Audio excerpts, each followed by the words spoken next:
Hello friend, कैसे हो आप सब। कुमकुम भाग्य में प्रार्थना शिवांश को लेके हो रही है परेशान, क्योंकि शिवांश घर नहीं आया है।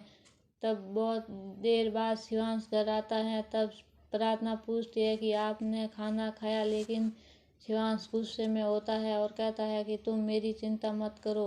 लेकिन प्रार्थना शिवांश को फिर से वही सब बताने लग जाती है। इसकी वजह से शिवांश अपने हाथ से प्रार्थना का मुंह बंद कर देता है और कहता है कि अगर कुछ ज़्यादा बोला तो मैं तुम्हारा मुंह से हाथ नहीं हटाऊंगा। अगर तुमने बोलना बंद कर दिया तो अपनी पलकों से बताओ। तब प्रार्थना बता देती है तो शिवांश हाथ हटाकर वहाँ से चला जाता है और चुपचाप जाकर सो जाता है। अगली सुबह पायल रौनक के घर जाती है और उसकी माँ से बात करती है। तब रौनक आता है तो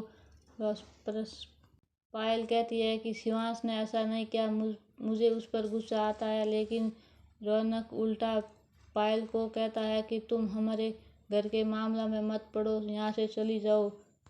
और पायल पर गुस्सा होकर वो वहाँ से चला जाता है और पायल रौनक की माँ के पास खड़ी होकर प्रार्थना के खिलाफ रौनक की माँ को भड़काती है कि ये सब प्रार्थना शिवांश को कहकर करा रही है। वो आपको और आपके परिवार को सड़क पर लाना चाहती है, क्योंकि प्रार्थना आपसे नफरत करती हैं। जिसकी वजह से रौनक की माँ को प्रार्थना पर बहुत ज़्यादा गुस्सा आता है। अब बहुत जल्द सविता जावेदी ये सब बातें सुनकर प्रार्थना को मिलने उसके घर जाती हैं और कहती है कि तुम मेरा और मेरे बेटे का पीछा कब छोड़ोगी। लेकिन प्रार्थना सविता जावेदी को मुंह तोड़ जवाब देती है और कहती है कि ये सब जो हमारे और रौनक के साथ हो रहा है उसकी जिम्मेदार सिर्फ आप है, क्योंकि शिवांश आपका बेटा है और आपने उसे बचपन में छोड़ दिया। अब वो उसका बदला ले रहा है, तो इसकी जिम्मेदार आप खुद हो, मैं नहीं। ये बात सुनकर सविता जावेदी के होश उड़ जाएंगे और बहुत जल्द शिवांश और प्रार्थना और बुआ माँ सब रौनक के घर जाएंगे, क्योंकि अब वो वहाँ पर रहेंगे। प्रार्थना बहुत समझाती है कि हम वहाँ नहीं जाएंगे, क्योंकि तुम लोग इतने दूर हो फिर भी झगड़ लेते हो।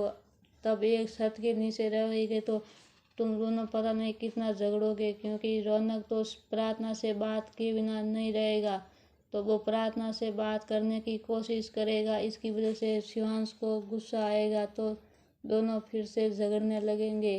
लेकिन शिवांश प्रार्थना की बात नहीं मानता है। एक घर में इसलिए रहेंगे क्योंकि रौनक के पिताजी ने कोर्ट से कागज लेके आए हैं कि जब तक कोर्ट में केस लड़ेंगे तब तक उनको एक घर में रहना पड़ेगा।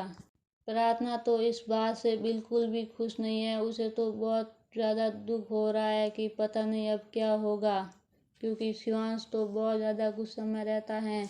और दूसरी तरफ रौनक को अभी भी यकीन है कि प्रार्थना मेरे पास आएगी, लेकिन उसे नहीं पता कि प्रार्थना अब धीरे धीरे शिवांश को समझने लगी है और बहुत जल्द उन दोनों के बीच में नज़दीकियाँ बढ़ने वाली हैं और शूट मोमेंट भी आने वाले हैं। और साथ में कहानी में बहुत बड़ा ट्विस्ट भी आने वाला है।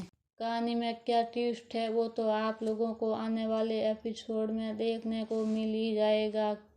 जब प्रार्थना और शिवांश को रौनक साथ में देखेगा तो उसे तो बहुत ज़्यादा गुस्सा आने वाला है, क्योंकि उसकी तो ये बर्दाश्त से बाहर है कि प्रार्थना किसी और के साथ में है, तो उसे तो गुस्सा आना ही होगा। और साथ ही पायल रौनक पर डोरे डाल रही है, लेकिन वो उसके कमरे में जाकर देखती हैं तो सारी तस्वीरें प्रार्थना की होती है और उसे बहुत ज़्यादा बुरा लगता है।